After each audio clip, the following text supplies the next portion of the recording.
আপনি কংগ্রেস প্রার্থী হিসাবে কেমন ভোট পাবেন আশা করছেন? আলু আলিয়া আছে একটা হাই প্রোফাইল ক্যান্ডিডেট, বাইচুং একটা সেলিব্রিটি, সেইখানে আপনি সেই জায়গায় সেই তুলনায় মানে কম জনপ্রিয় কোনো সেলিব্রিটি তকমা নেই, সেই ক্ষেত্রে লড়াইটা কতটা কঠিন হবে? না, জনপ্রিয় কিনা আমি বলতে পারবো না, তারা ভারতবর্ষ জুড়ে জনপ্রিয়, ন্যাচারালি আমারটার সাথে তুলনা হয় না। কিন্তু দেখুন, ট্যুরিজম টিম্বার দিয়ে দার্জিলিং কনস্টিটিউয়েন্সিটা চিরকাল চলে এসেছে। তো সেই ট্যুরিস্টকে আমাদের দরকার, কিন্তু ট্যুরিস্ট না থাকলে দার্জিলিং কনস্টিটিউয়েন্সি ঠিক থাকবে না। কিন্তু ট্যুরিস্ট আমাদের লোকসভার প্রার্থী হবে, এটাও বোধহয় ঠিক না।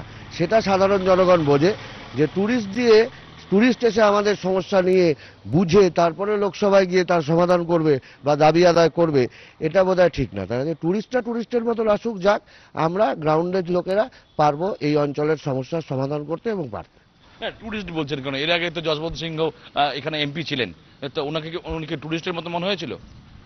একদম, যেই দলটা ওকে ভোট দিয়ে জিতিয়েছিলেন ওনাকে, সেই দলটাই পরে রাস্তায় রাস্তায় ফেলেছিল, পোস্টার ফেলেছিল যে সংসদ মিসিং, একবার খুঁজে দিলে কেউ তাদেরকে প্রাইজ দেওয়া হবে।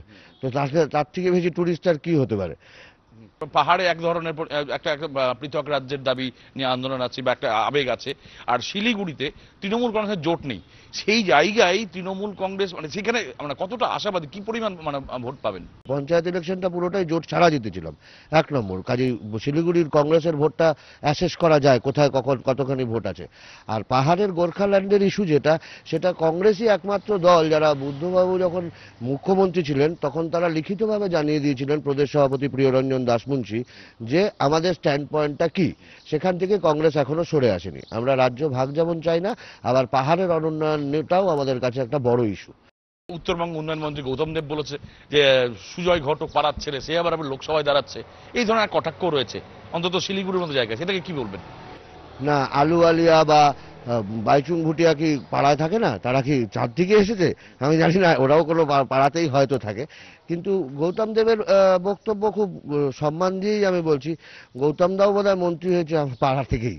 আমার দল অ্যাটলিস্ট এটুকু করেছে যে পার্টির ছেলেকে ক্যান্ডিডেট দিয়েছে, তৃণমূলে কোনো স্টারকে তুলে নিয়ে আসেনি। আরেকটা বিষয় যে পাহাড়ে বিশেষ করে যে অনেকগুলো ইস্যু, সমতলের মতো নয়, এখানে অনেকগুলো ইস্যু ফ্যাক্টর কাজ করছে। পাহাড়ে এক ধরনের ইস্যু, সমতলের এক ধরনের ইস্যু, তো কোন ইস্যুর উপর জোর দিচ্ছেন এবার?